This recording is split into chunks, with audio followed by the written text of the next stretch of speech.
Corporate connection में जैसे कि आपको हम हमेशा की तरह मैनेजमेंट से मिलवाते हैं, उसी ओर अब हम आगे बढ़ेंगे और कॉर्पोरेट कनेक्शन में आज दो मैनेजमेंट्स के साथ बातचीत होती है। सबसे पहले आईआरसीटीसी के मैनेजमेंट से बातचीत होगी, इसके बाद सामल के मैनेजमेंट के साथ हम रूबरू होंगे। सितंबर तिमाही के नतीजों की बात करें तो आईआरसीटीसी नतीजे आए हैं, जो नतीजे वो अच्छे रहे। रेवेन्यूज में 7.7% की बढ़त दर्ज हुई है, लेकिन एबिटा की बात करें 8.4% का इजाफा यहाँ पर हुआ है।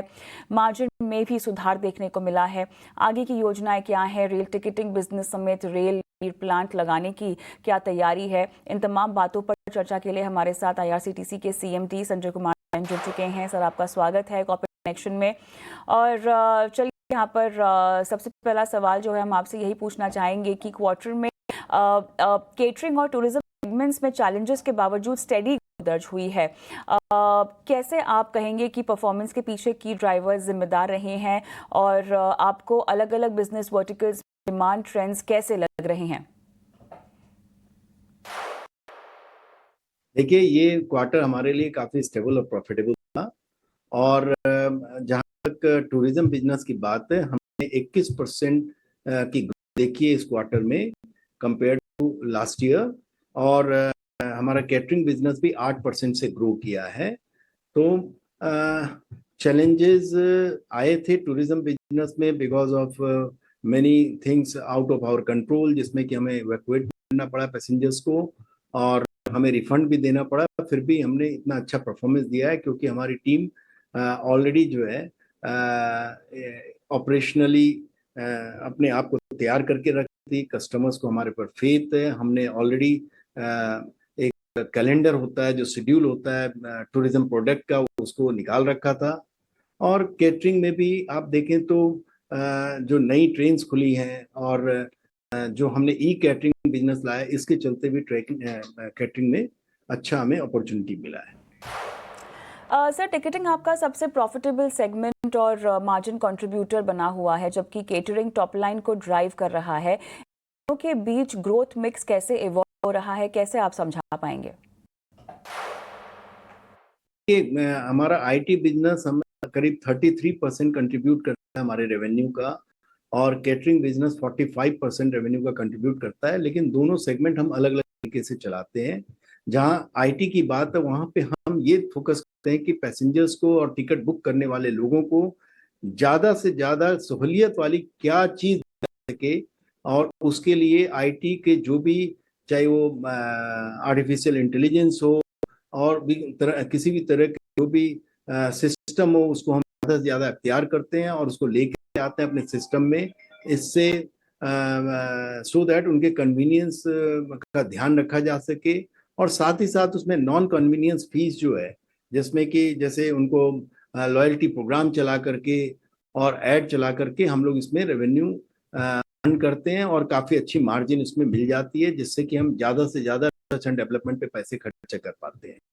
उसी के साथ कैटरिंग है, जो कि एक हमारी जो थीम है वो है अफोर्डेबल प्राइसिंग इन कैटरिंग मैटर्स। तो हमें वॉल्यूम ज्यादा बढ़ाना पसंद है कंपेयर टू रेट बढ़ाने के।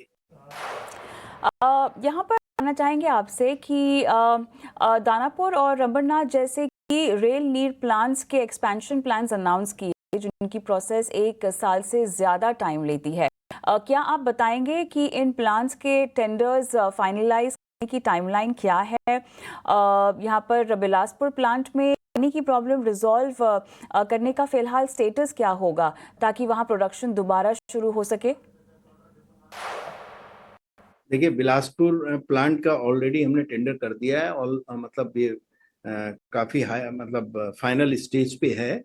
और मेरे को लगता है नेक्स्ट 1 में हम लोग स्टार्ट कर पाएंगे इसे। और जहाँ तक एक्सपेंशन की बात है, दानापुर अंबरनाथ का हमने टेंडर प्रोसेस में है और बहुत जल्दी इसको फाइनलाइज कर लिया जाएगा। और हमारी कोशिश रहेगी कि नेक्स्ट जून से पहले, नेक्स्ट पीक टाइम से पहले हम इसको कोशिश करें कि इस प्लांट को हम लोग एक्सपेंड करते हैं। आईआरसीटीसी का मॉडल रिजिलिएंट काफी हद तक रहा है, लेकिन अभी भी लार्जली रेल इकोसिस्टम रेगुलेशन पर डिपेंडेंट है। आपका टारगेट है FY 28 तक ऑन रेल रेवेन्यू को 40% तक बढ़ाना फिनटेक और होटल्स के थ्रू, जबकि इंडियन रेलवे का लगभग 2.6 ट्रिलियन का कैपेक्स प्लान यहाँ पर कर रहा है। लेकिन ऐसे में आपकी डाइवर्सिफिकेशन और रेल लेड ग्रोथ के बीच बैलेंस कैसे मेंटेन आप कर पाएंगे? देखिए, रेलवे बिजनेस जो हमारा है और जो बाहर जाने की बात, जैसे मैंने अभी आपको बताया, अभी हम विजन रखते हैं कि रेल बेस्ड जो हमारे कस्टमर है उनको केवल रेल से ही प्रोडक्ट नहीं चाहिए, रेल के अलावा भी लास्ट माइल कनेक्टिविटी चाहिए और ट्रेवल रिलेटेड सॉल्यूशंस चाहिए, एक्सपीरियंस चाहिए। वो हम एक इकोसिस्टम यहाँ पे बनाने जा रहे हैं अपने यूनिफाइड ट्रेवल पोर्टल के माध्यम से।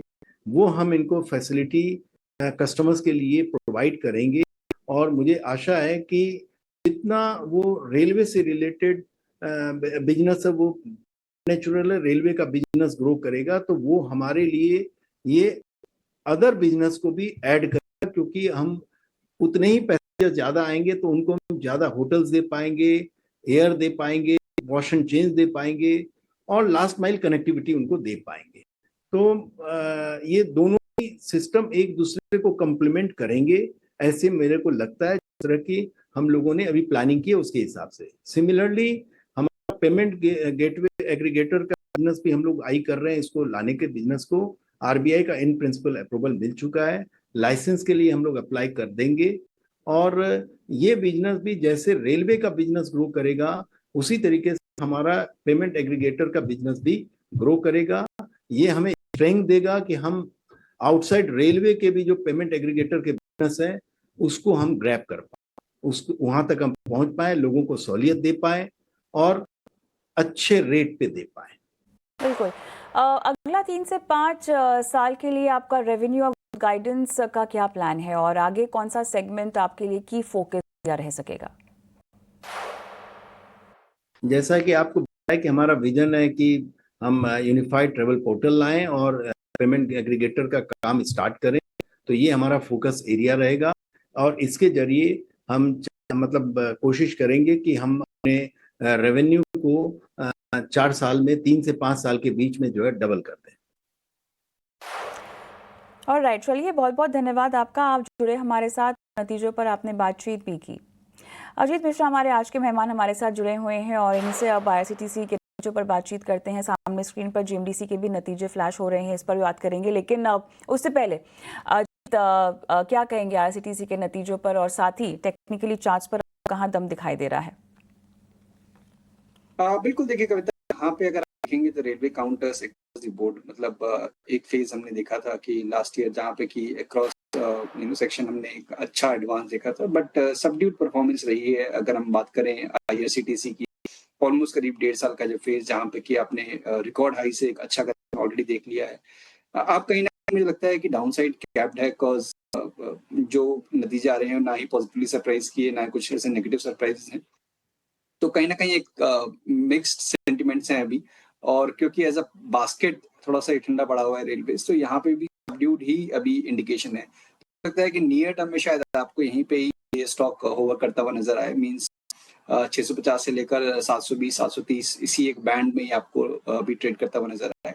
तो जिनका लंबी अवधि का नजरिया है वो बने रह सकते हैं, बिकॉज डैमेज होना था वो ऑलरेडी हो चुका है। मेरे साथ यहाँ पे एक रिबाउंड की पोटेंशियल बनेगा लॉन्ग टर्म के हिसाब से। शॉर्ट टर्म में मुझे लगता है कि कंसोलिडेशन कंटिन्यू रह सकता है, तो ज्यादा अच्छे विकल्प हैं दूसरे सेक्टर्स में जिन पे आप फोकस कर सकते हैं। ऑलराइट, अजीत, साथ ही जीएमडीसी के भी नतीजे आ गए हैं